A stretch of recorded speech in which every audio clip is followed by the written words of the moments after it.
and welcome to the show Road to Dakar, the countdown. We'll be talking today to some very interesting guests on our show.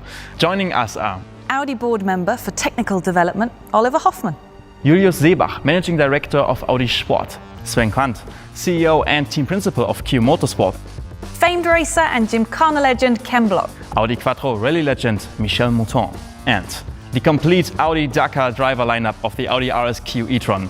Stefan Peter Hansel, Carlos Sainz and Matthias Ekstrom. We wanted our entry into the Dakar to be completely Audi-like. Audi has always done things in motorsport that no one really dared to do before. This car is insane. Our goal is to win with our innovative concept.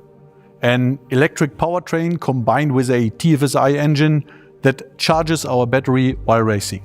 Testing new technologies on the track or in a rally is in our DNA. It's how we live, Vorsprung durch Technik. Audi's history and heritage in rally is really what brought me into actually knowing about rally's existence and influenced me into eventually becoming a rally driver. For me, it's not just a partnership, it's a dream that has become reality. We just unveiled our first Gymkhana prototype and my first ever fully electric Gymkhana car. I myself was part of the Audi team and witnessed live what we achieved with the Audi Quattro in the World Rally Championship back then. And I believe that Audi will succeed again in taking a great step into the future of motorsport with the Audi RSQ e-tron rally car. This car was built in just 1 year. That's a very short period of time to develop, build and test a rally car. The high complexity of the car requires constant adaptation and flexibility.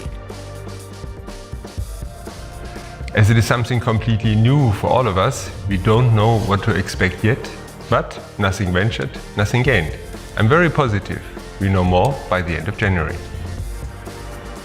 The car is ready to race in time for the Dakar. This is an achievement that was only possible with a team that perfectly worked in sync. When I heard about this project, I said, no, I need to see what will be the future.